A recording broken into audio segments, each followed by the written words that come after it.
You're tuned in to Shop Talk, presented by RaceOnTexas.com. Here's your host, Caleb McFarland. Welcome back, ladies and gentlemen. Here we are, another installment of Shop Talk. I am still your host, Caleb McFarland, and joining us this week is a man that's been behind the microphone longer than I have been alive. He is Steve Cape, the announcer guy. And Steve, it is wonderful to have you here on this episode, and so great to be able to finally slow down and catch up with you. Man, I tell you, it's good to be talking to you, Caleb. My wife's the one that's disappointed you're not here. She had crawfish étouffée made for you tonight, man. Ooh, c'est bon, chef, c'est bon. That's just the way it is over here, man. You got to have that. So I agree. I'm actually having that tomorrow night. Okay. Got me a date tomorrow night. We're gonna go down to Galveston and eat at a nice restaurant. And I've already had the crawfish étouffée eyed on their menu. So, yeah. So I can guarantee you though, Steve, it won't be as good as Vicky's because it won't be homemade in the kitchen in Louisiana. So that's gonna be hard to beat. Now, here's the crazy part about my wife is she's on some kind of fast right now for Lent where she doesn't eat any kind of meat. Mm-hmm. And it's like, so she was going to cook this for us, and we were going to sit there and eat in front of her. It's like, there's no way I could do that. There is no way I could do that. She's not eating meat at all? No. Wow. She's got so much willpower. It's crazy. You know, she'll fix me and my daughter whatever we want to eat, and you know, she'll just sit there and eat her veggies. It's like, oh, that's terrible. I couldn't do it. I know I've had a few friends of mine that they would give up eating meat during Lent. Like, right. You know, traditionally, you know, Catholic, you're not going to eat meat on Fridays, but they just went ahead and cut it all the way out. And I'm like, I don't know how y'all are doing it. Like, I couldn't. Friends of more willpower than I got, but I tell you what, come Easter Sunday, it's going to be on. I'm afraid so. That's right. Who knows? She's gonna go to the store and pick herself up a good old 20-ounce ribeye and just who knows feast. Heck yeah. But hey, that's great though. You know, everything kind of rolling with the family is you know, y'all have been really bouncing back pretty good since Hurricane Laura and Delta.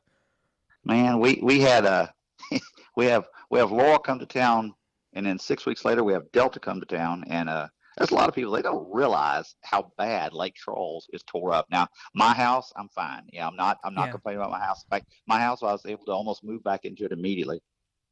We lived off a generator for 17 days, but who in this part of the country hasn't done that? But you know, I look around and, you know, there are so many people here that are just absolutely houses are destroyed, you know, and there's three houses that I can look out from my front house at the front of my house and see that are just gone, you know. Wow. Absolutely gone. So, you know, truly blessed. You know, that's something that you and I, we've talked on the phone since then about how Southwest Louisiana is still hurting. It's crazy to see. I mean, just going down I-10 and you can literally look across downtown and see how bad downtown's hit. But at the same time, you know, downtown's downtown. You know, that's not, you know, that's not your neighbor. That's not the people that you see and work with every day. And, you know, that's where the effects, in my opinion, that, you know, the news stations and the weather people and everything don't really, you know, look at and take into effect. I mean, when they retired hurricane names, if I remember right, one of them wasn't on it. I think it was Laura that wasn't on it. And I have a feeling that if they drove themselves down to Southwest Louisiana, they would change their opinion on that. But, you know, that's life, you know, it's life on the Gulf Coast, unfortunately, you know, things we have to worry about and deal with from, you know, June to November last year. I did a monster truck show Saturday night, and I was talking to one of the drivers from California. He goes, man, I flew in here and I saw these blue roofs. It's like, I didn't even know about this. There's like, why do you people live here? It's like, man, this place gets destroyed by these hurricanes every year. It's like, man, you don't know when your next earthquake's going to hit where you're at. And he goes, yeah, you're right. You know, so we've all got bad stuff. You know, you just make the best of what you can. You know, so right. I mean, we're at least able to kind of predict and kind of know what hurricanes are going to do to an extent. But yeah, it's kind of hard to predict an earthquake. That's for sure. I mean, between that and a wildfire, I mean, You know that, Yeah. dude. That's one thing you can't control Mother Nature, and No. you know, a lot of people saw anybody that keeps up with Rico Abreu. I mean, they lost a lot of property with some of the wildfires up there with Abreu Vineyards, but you know, thankfully, I mean, I've seen on social media how things are already growing back and doing really well. But Right. at any rate, so back to why we're here, Steve. You've been doing this, man, for 43 years. 42, just 42. 42 right I'm now. I'm giving. 42.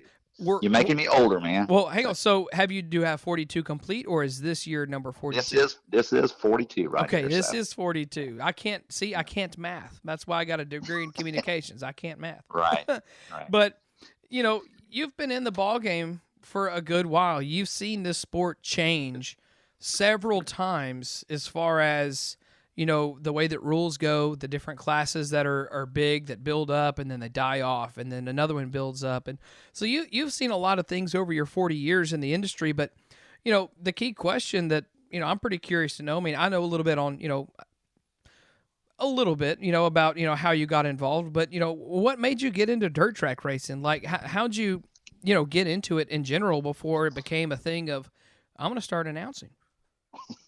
Well, when I was a kid, my dad raced, and just up at 369 Speedway up in Wichita Falls, Texas, and that track's completely gone now. I think it's a subdivision or something. But my dad would go out there and race, and he had no 6-cylinder Chevy, and that you had two classes. You either race the 6-cylinder Chevy or the flathead Ford. You know, and that was the only two classes they had. Period, because you know nobody had a small block Chevy at that time. I mean, that's how long ago it was that I was going to the races with my dad, you know. So I've been Right. 2 or 3 years old. In fact, it was so long ago that we would bring our Matchbox cars or the dinky cars. Now, dinky cars, you probably never seen those. Those were really cheap cars that you could buy for 15 cents if they were an open package, or you could buy them 10 for $1. You know, so they were really cheap cars. But Okay. you know, we bring those and play them at the flag stand, and you know, just like kids do now with their Hot Wheels. And Right. I've been around for a long time, and you know, I've always had dreams of racing. And some people that I knew, we moved around so much when I was a kid, it's unreal. I made 13 schools in 12 years, never failed somehow. Wow. But some people that I knew in Houston when I was like 4th grade, 5th grade, they got to talking about me, and they decided they was going to try to find me on Facebook. Well, there's not a whole lot of capes in the world, so I was pretty easy to find.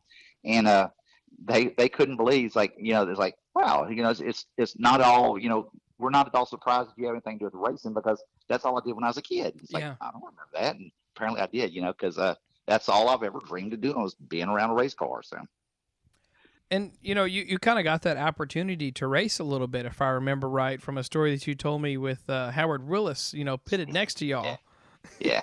Howard, well, my dad was a pretty inventive kind of guy. And so he, I wanted to race cars. We bought a 65 Volkswagen Beetle. That's what I got for Christmas one year. He brought it home, busted the windows out, and said, "Don't put it on the road." I said, "Yes, sir." So we get this Volkswagen. We built it up, and I raced with Mark Harris. This was back before Mark Harris even started racing. When I was racing, Lyle Graham. I mean, so that's really dating me there pretty hard there. But so we built up this Volkswagen, and we blew up Volkswagen engines left and right. So we finally went to the Pinto engine, and we couldn't hurt those things. So my dad was very creative, and we had ordered a flywheel and adapter from Esslinger Engineering out in California, and it never came in. And it was time to go racing.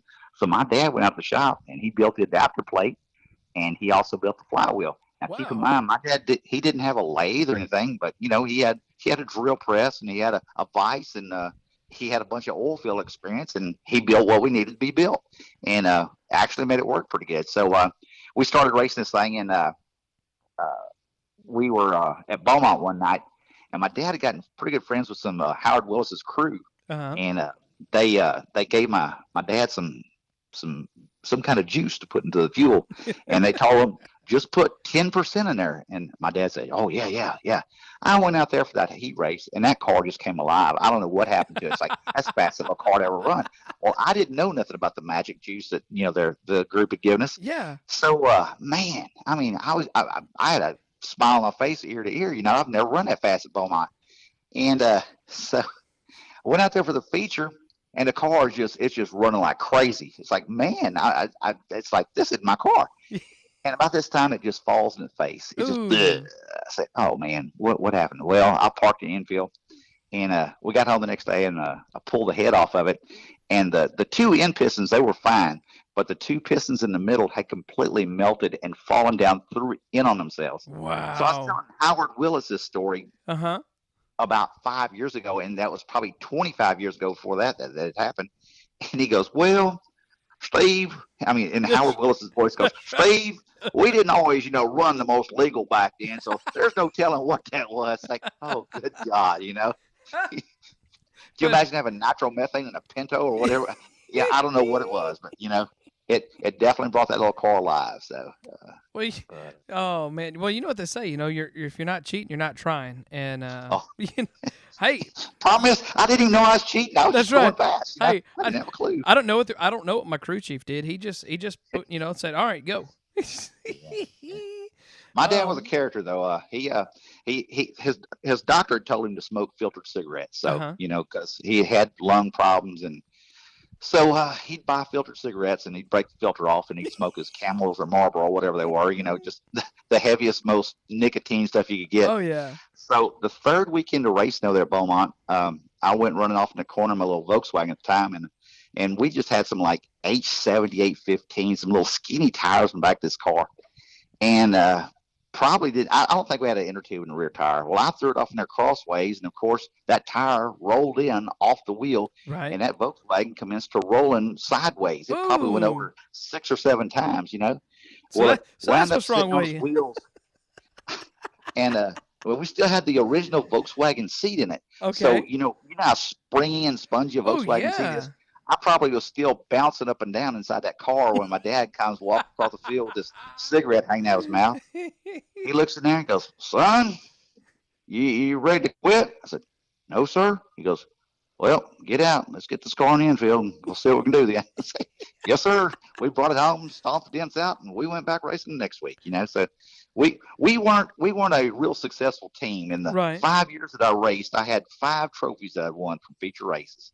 And, that's not a great thing, but there's people that race their whole careers that don't have any. Yeah. But I also had 3 trophies that I still have to this day that are upside down, because used to you got a upside down car on your trophy anytime you rolled over. So I rolled over 3 times and won 5 times. So, but I raced over 5 years, and we had a good time at it. So yeah, you had fun, and you made memories with your family. That's what racing's all about. I did.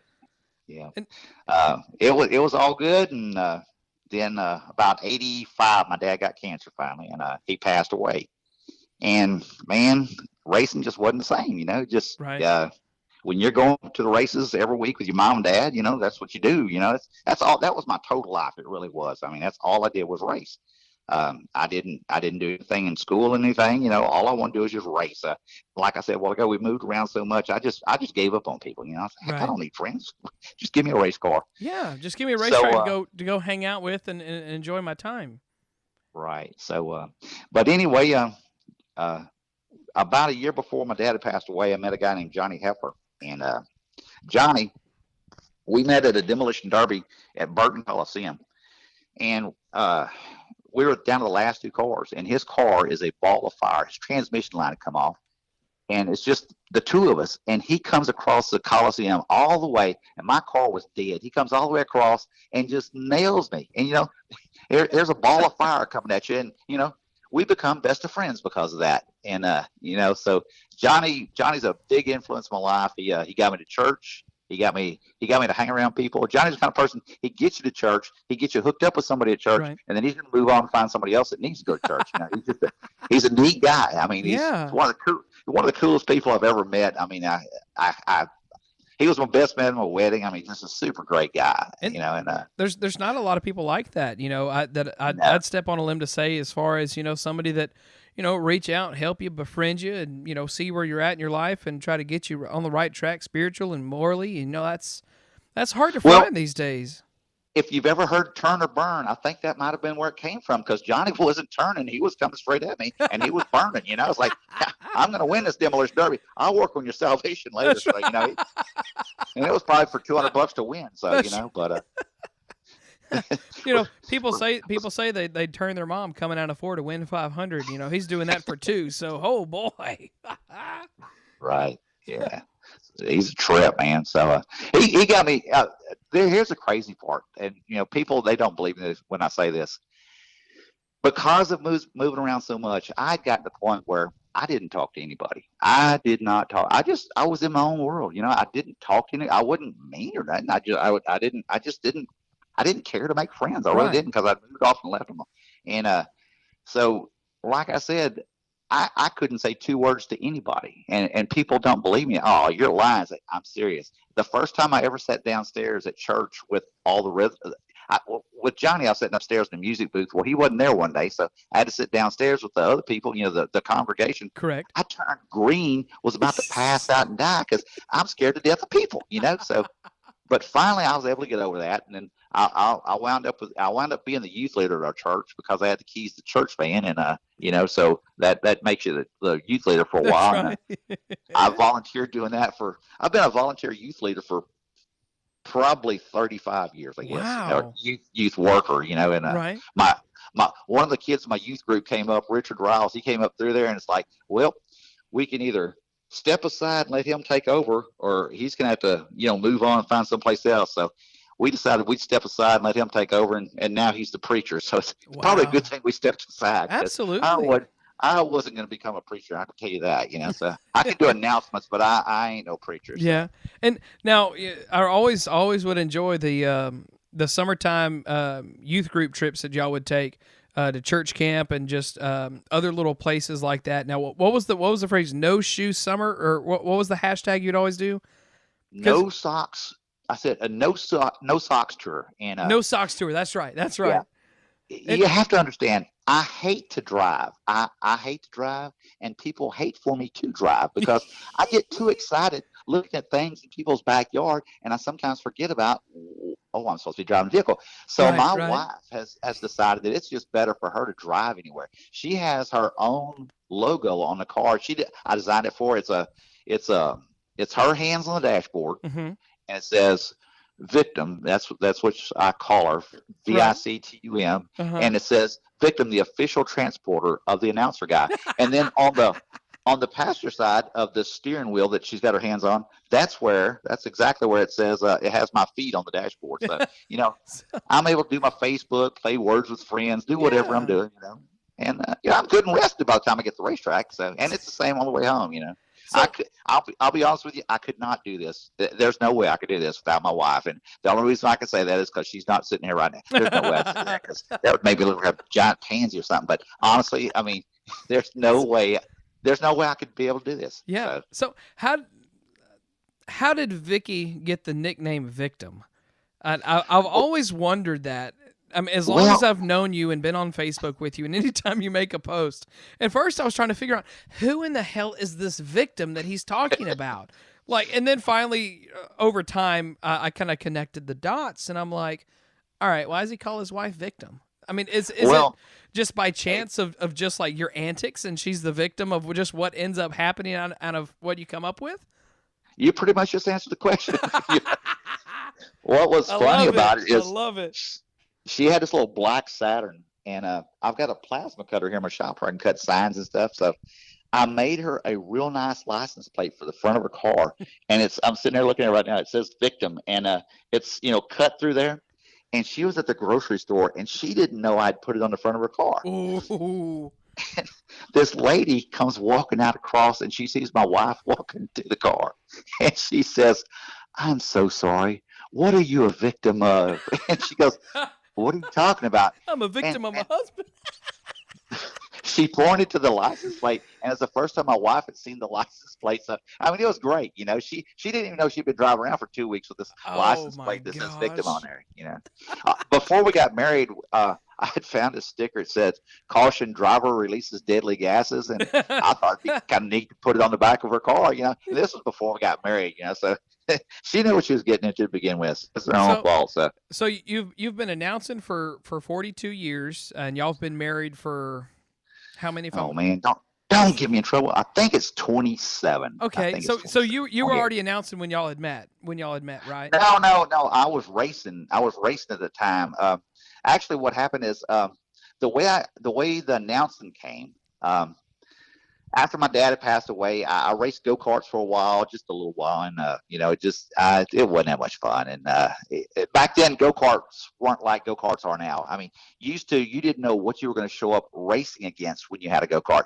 I had a go-kart that me and my brother put a 125 Elsinore Honda engine onto a Margay go-kart.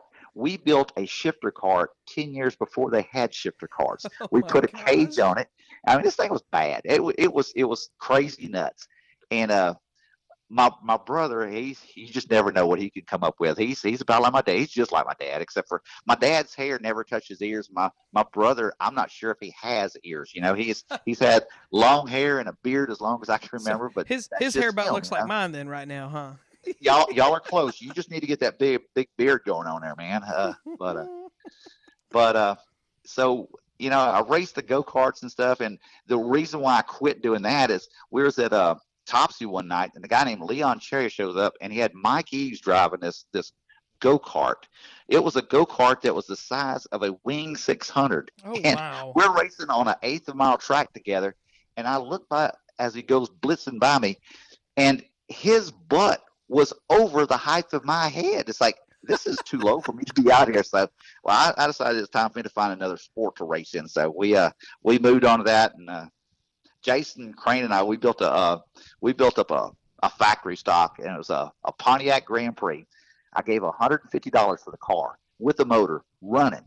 That's back when you could build a car and go race it. Absolutely. And it was fun. He'd race one week, I'd race one week, and it was a beautiful car. It just stunk as far as speed goes, And so we ran it for about a year, and finally we melted the motor down, and so I started building me a little truck, a little pickup truck. I was going to run with the 4-cylinders, a little Toyota, and I was almost finished with it. And I've always painted signs, and I was hand painting some signs for Dana Woods. And Dana Woods was running Beaumont. This was long before Glenn took the track over. In fact, Glenn was still racing at the time. Oh, wow. And so Dana asked me, he says, "Hey, man, you know where we can find an announcer for the racetrack?" I said, "Does it pay?" He goes, "Yeah." I said, "I'll do it." And that's how I started racing. That's how I became an announcer. So that was the beginning of my announcing career. That's about like how mine was. Glenn owns a full service gas station and mechanic shop here in town in Beaumont, and I was working there for him during college, and this was 2014, and I'm in the middle of a tire rotation. I'm on spring break. Friends of mine, "Hey man, you want to come out?" "No man, I'm gonna work. I'm gonna put some money in my pocket, work full time this week, make some extra hours." And they're like, "All right, whatever." So it's on like a Tuesday, and this was when Beaumont was still racing on Fridays, and he come up and he says, "Hey." I said, "Yeah." He says, "You want to learn how to do the announcing at the racetrack?" I'm like, "Sure," because he already knew I was going to school for broadcasting, and I was like, "Yeah, sure." And he's like, "All right, first race is Friday," and I'm like, "Oh, wait, what?" So I very much the same about how you got started, Steve, is just kind of getting asked with a question of, "Hey, do you want to do it?" And then you just kind of learn how to do it. Yeah. Well, one of the most important things in announcing is it doesn't matter who it is that comes to the pits.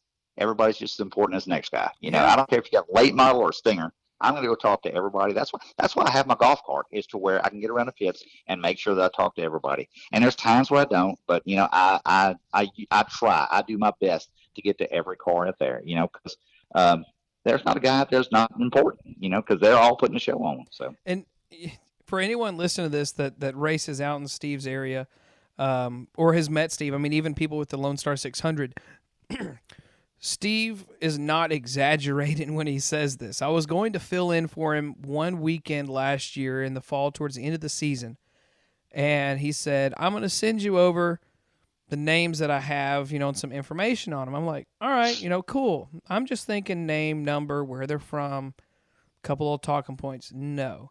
This man sends over an Excel spreadsheet with probably about 6 different books built in it for every single class, with every single sponsor that they had on that car. So when Steve tells you, and he says it just right now, that everyone is just as important as the other guy, yeah, your name is written down, you're in the book, and that right there is, it's the proof in the pudding of the work that goes into before the green flag drops. Right. Yeah. It's a lot. It really is. And but it makes it easier for me. And so by doing that. Absolutely. I mean, when I was looking over it, I'm just like, holy cow. Like I was, amazed because it was, of course, into the racing season. So just about anybody that would be racing at the race that I was going to go cover was in that spreadsheet. And I couldn't believe it. I mean, just wow. I mean, well, here's the crazy thing. It doesn't matter how far. I mean, you can have it updated, and every time you go to the track, there's 10 new cars. I don't know where the old ones go to, and I don't know where the new ones keep coming from. It's crazy. And yeah, we had a few like that over at 105 this weekend. There were a few that shuffled out, and a couple new cars that shuffled in, and it's just kind of funny. It's like, well, I wonder where so and so is, but whoever this other guy that just came and took his place, he's running fast. So, it's crazy.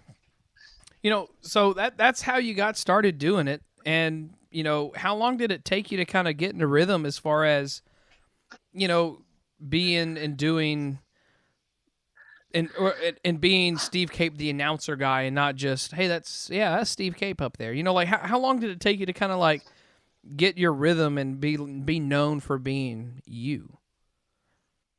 I hate to say this. I think I started off pretty decent because I announced at Beaumont for a while, and then I moved over to Leesville, and I worked for Dana Woods over there at Leesville, and they got out of it just not long after that. Well, then I started working for the Slaughter family, and it's like my name just kept coming up as they wanted me back, and so I worked for Glenn and over there at Beaumont a little bit. But I forgot to say this about Glenn a while ago. I was talking about the hurricane. I definitely got to say this here.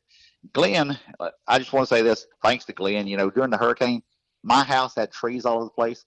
He brought 2 of his guys from his shop over here, and they worked the whole entire day cleaning my yard up. And we didn't get it all down, but I just want you to know how much I appreciate them doing that. I know it's kind of out of whack and everything else we've been talking about, but right. When I say Glenn, man, that reminded me of it. It's that's just the kind of things that the race community does for people, Right. And dirt track racers are some of the hardest working people I know of. I mean, I can't think of anybody that works any harder than these guys, because first of all, you got to have a good job just to be able to afford to go racing, and then you got to come out and work another 40 hours on your race car. So, but one of the hardest things for me to do is ask for help, and he called and said that he would come over here, and I'm forever indebted to him for doing that. It was great, but but after I worked for Glenn, I moved over and I worked for let's see. Oh, here the question was how did I realize I was starting to get good? Yeah. Between that and like kind of just how like you became Steve Cape, the announcer guy, and not just Steve Cape, the guy up there announcing. How you started to got like a little following behind you, I guess you could say. Yeah. If that's the right phrase, I don't know if that's the right way to ask that, but yeah. I think I was getting a pretty decent following after I was working at 171, because they called me from Forest Hill. Now Forest Hill, it's gone now; it's a pond now. But they'd call me to work over there, and so I go over there with my little Radio Shack microphone, and those are good for carrying about 15 foot on a good day if the clouds are right. And I go over there and I get up in the press box, and it's the first time I'd ever been in there. I go up there and set all my microphone stuff up, and I've got my, I was fixing to head out to go, start working on my driver sheets and everything for the week. And this announcer comes up there, and he just kind of looks at me like, "What are you doing here?" And I'm like, "Well, they call me to come work here, And Right. So I went back to the pit area and I talked to the promoter, and I said, "Hey, man, is it you're going to be two announcers here tonight, or is it just me? He goes, oh, no, it's just you. I said, well, there's another guy in the press box. He goes, oh, man. Just go back. He tells me, go back up there and get him and tell him to come over and talk to me. So I have to go up and tell the other announcer to go talk to the promoter so he can get fired. It's my God. What a rough way to start the night out, you know? Wow. So they like me, so I've been doing it ever since. Oh, but my gosh.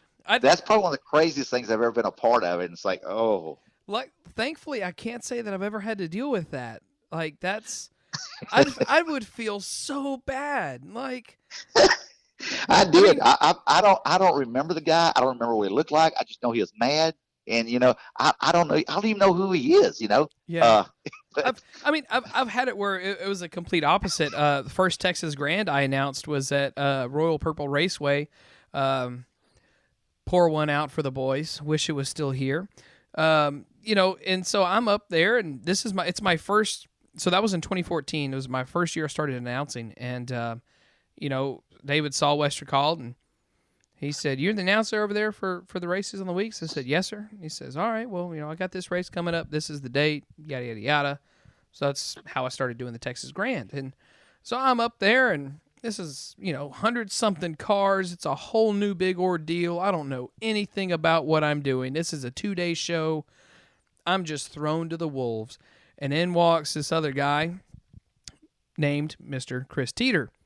And Chris introduces himself and says, "Hey, you know, I'll help you out." And I'm like, "Well, okay."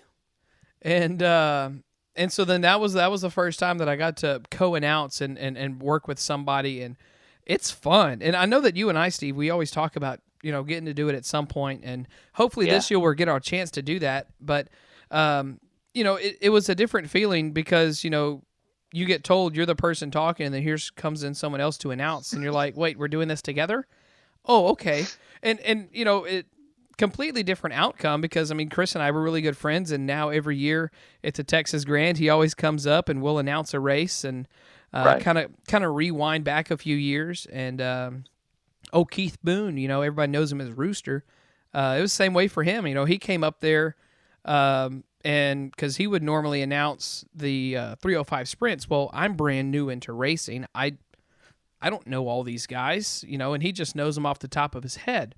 And so he would announce the sprint cars for me and give me a break because, you know, I've never announced 6 classes, 7 classes before, so I'm dying up there. I'm just like, this is ridiculous. And you know, so that's how that went with Rooster and I, and you know, every Texas Grand, Rooster and I, we'd always kind of sit down and talk, and he'd help write lineups out, and we would kind of go back and forth. And you know, I've been very blessed to kind of have that type of moments and experiences with other announcers compared to having to send a guy to go get fired. I'm glad that I get to build relationships and friendships with him and not be the one to bring the axe down.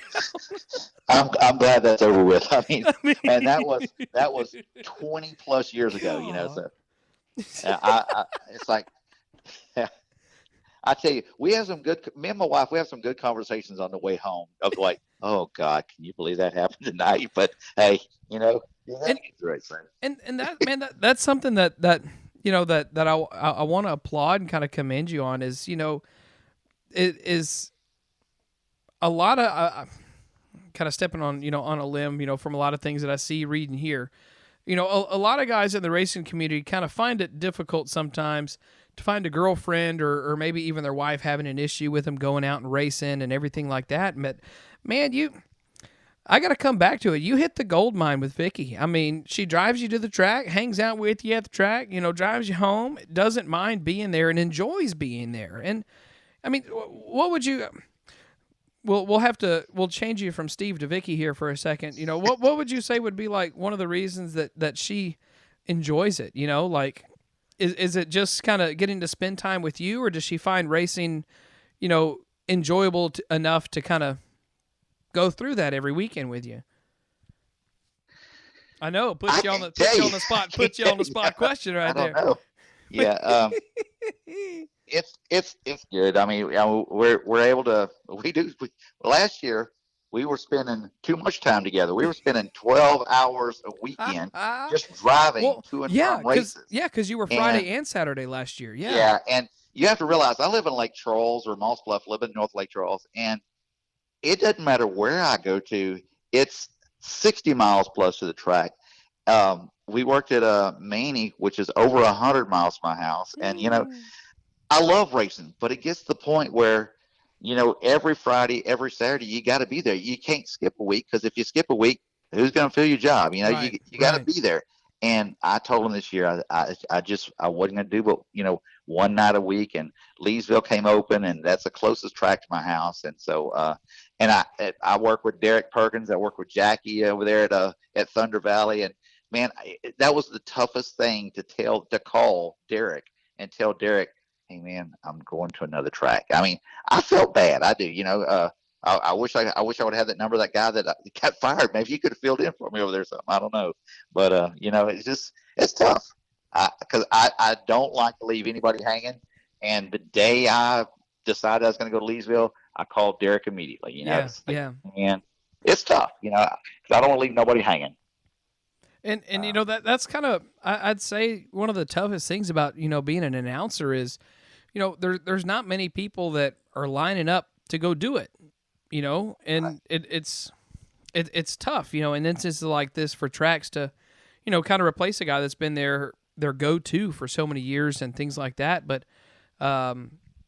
it's just, I don't know. I mean, what's your take on that? Do you feel that we really don't have many announcers out there, or people willing to get up there and do it?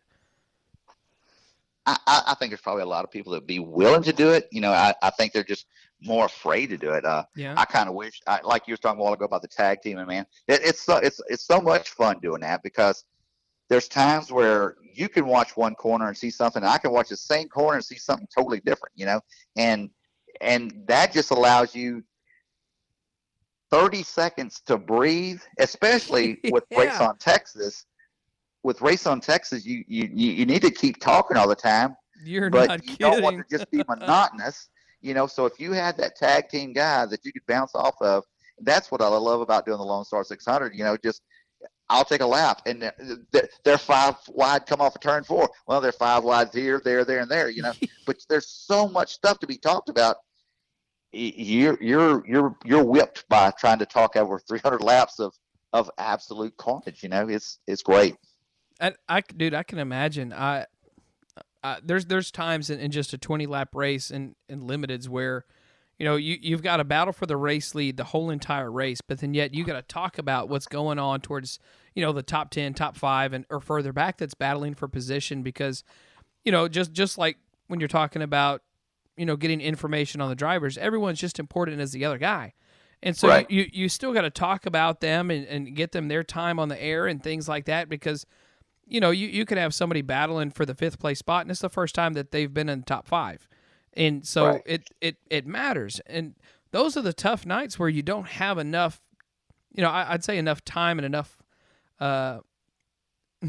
enough laps, to really give everyone enough. I keep using the word enough, but I think that kind of drives home that point. But to give them the spotlight, for that moment that they are in. And it's having that tandem, that back and forth, gives you the opportunity to kind of, in between splitting here and talk about 2 different people at once without having to sound like you're just back and forth, back, forth, back, forth. But I'm getting to work with the weekly announcer down at Gulf Coast Speedway in a couple weeks for the Leroy Strothers Memorial. I'm going to go down there and go have some fun down at the old 8th Mile micro sprint track.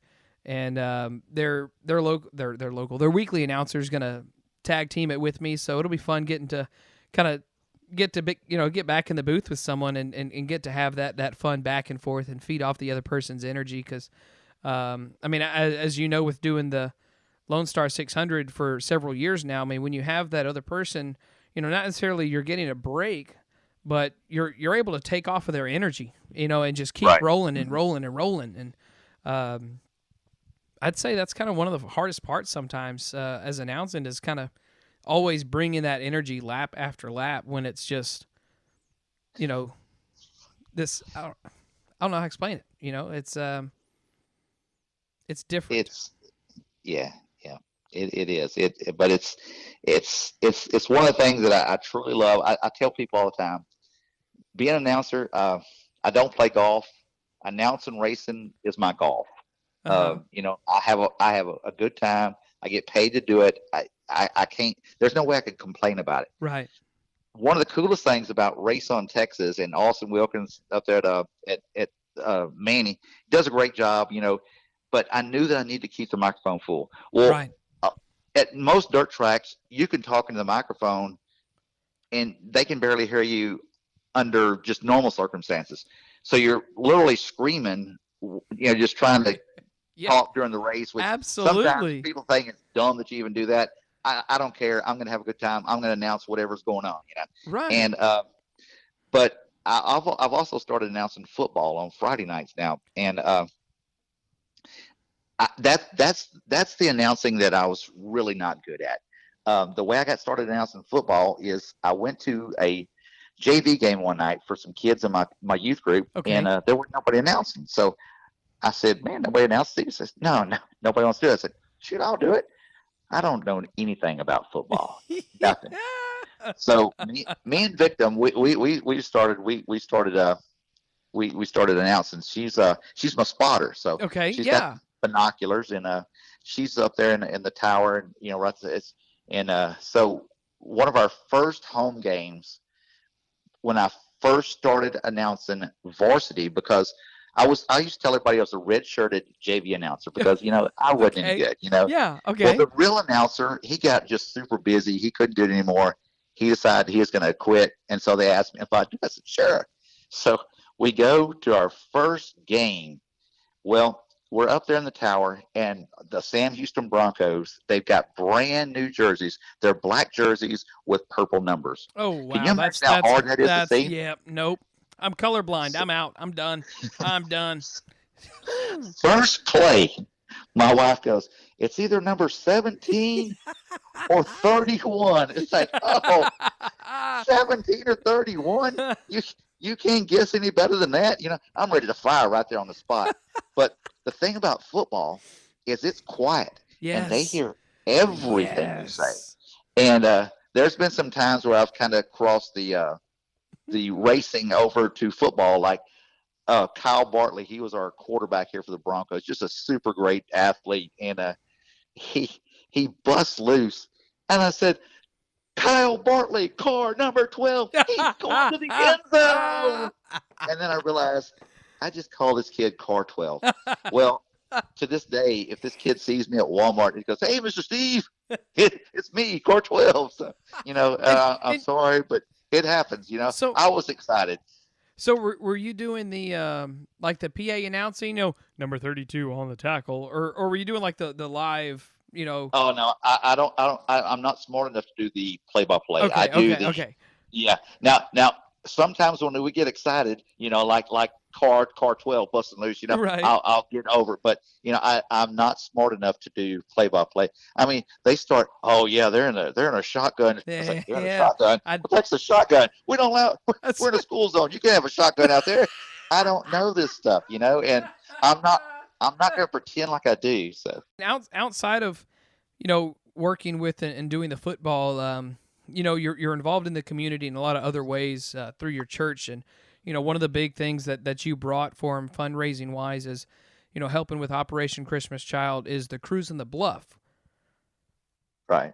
And that's man, I forgot all about that, man. I'm glad you reminded me about that. Because it's a car show we do over here at my church. I had a lady come to me, Ms. Eileen Crane comes up to me one Sunday at church. She goes, "Hey, I need you to do me a fundraiser for Operation Christmas Child." I said, "Okay." I ain't never done a fundraiser in my life.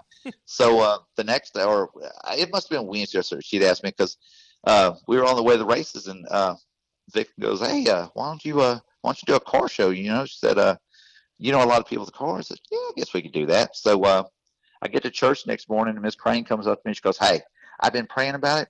I think you ought to do a car show." I said, my gosh. "Oh, I guess we're going to do a car show."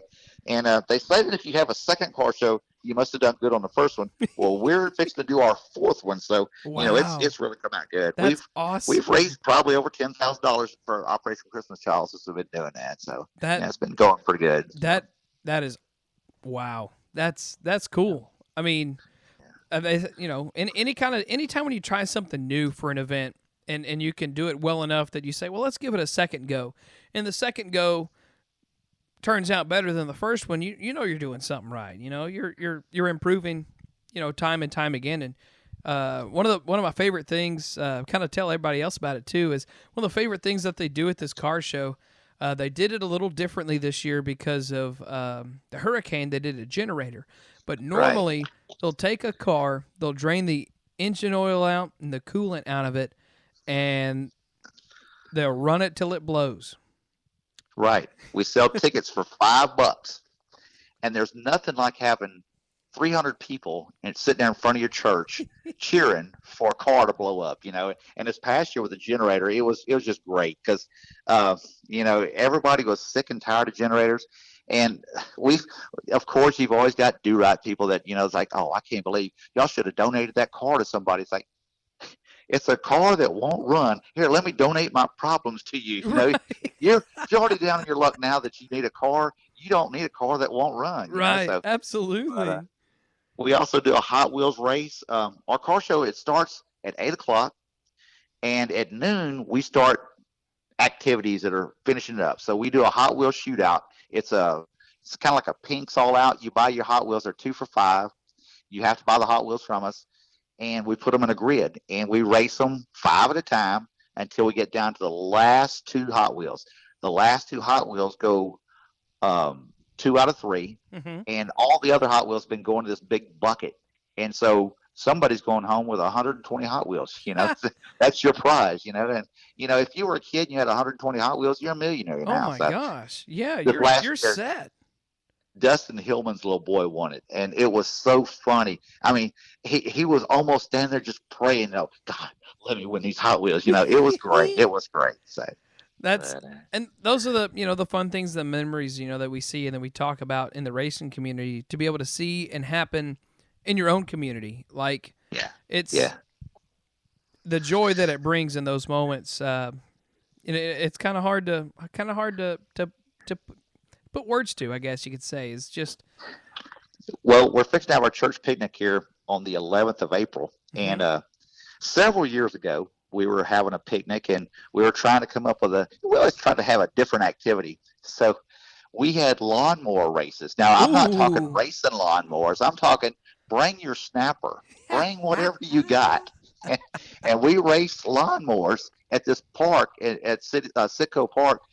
And not only did we have a picnic, not only did we race lawnmowers, but we mowed 7 acres of grass at the same time. It was just a win-win situation. Now, I forgot what lawnmower brand and company that came out with it over the last couple of years, but it's not how well you mow, but it's how well you mow fast. Yep. Oh my gosh, that gold, just gold. But running out of time here, Steve. Well, I got one last thing I've got to talk about before we go, man. This is it. And in fact, I talked to Brad today, Brad Dixon and Jack Barfield, man. I tell people if I could only do one race per year, it would be the Lone Star 600. Yes, sir. It is the craziest show. It's the first weekend of October. If you've never been to it, you need to go to it. Brad and Jack, there's no complaining. I mean, because Brad, he gets up there and he does his rules. I mean, it's worth the price of a pit pass to go listen to his driver's meeting. Right. Don't break his rules, and it's just that simple. And he enforces his rules, and because of that, it makes the racing great. To put almost 200 cars on the track at one time and 3 wide and drop a green flag, and it starts at 7 o'clock. Don't show up at 7:45 because it's starting at 7 o'clock, and it's the first week of October. If it's in Mesquite, Texas, the Devil's Bowl Speedway. It is the race. I'm telling you, you need to go to the Bristol race was cool, but I'm telling you, if I could have my choice of going to see Bristol on dirt or the Lone Star 600, I'm going to the Lone Star 600. That's how cool this race is. It's and the way I got into this is terrible. Um, I got with Chase Breezy. Yeah. He finally gave me the number for Brad Dixon, and I called, I texted, I Facebooked. It was terrible. It was the most shameful way to get into it. It's like, man, I want to be a part of it. It's like, and Brad finally just gave up and said, look, man, as much time and money as you spend just trying to get hold of me, just come on, I'll give you a shot. He gave me a shot, and man, I'm telling you, I love this concept of racing. It's the closest thing to the old Astrodome Demolition Derby thrill show they used to have in Houston. And I mean, it's the greatest show I've ever been a part of, and like I said, that's something you need to put on your books to make too. It's just that good of a show to see cars from all over the country come out here of everything. I mean, you've got 4-cylinders, I've never seen a 6-cylinder out there yet. I'm surprised. I'm surprised I haven't seen a diesel. Who knows? There might be one coming this year. Who knows? But it's just crazy the amount of ingenuity that goes into it, and it's just people out there having a good time. And I guess I've said enough about them. But it's the race you got to go to, man. Yeah. It's my go-to race. Race on Texas is there. Yeah, we are. They do a great job. I mean, it's crazy how much you almost need to go up in the tower to see what they're going through to put this show on, because they do so much stuff there with the timing, the scoring. It's just amazing how well organized this race is. It's so much organized chaos. It's crazy, So Organized chaos. I like it. It's herding ants, but doing it successfully. Yeah. Well, when you've got almost 200 cars at one time, you are herding ants. Ain't that the truth? We already know that they don't listen when they have a receiver on Saturday night, so that's that's a different ballgame on that deal. With Brad, you don't need a receiver. I've seen him go out there. Kenny Wallace, I think it was last year, he kind of rolled a little bit under the red, and Brad went out there and beat on that brand new camo car and just and showed him the red flag. Do not move under the red flag. It's like, yes, sir. I don't care if you are Kenny Wallace. Don't move under the red flag. Rules are rules. Yeah, absolutely. Yeah. So, but yeah, man, that's a fun one to end it on. Is on that race, because that's right there at the end of the season, and it was great getting to chat with you, Steve.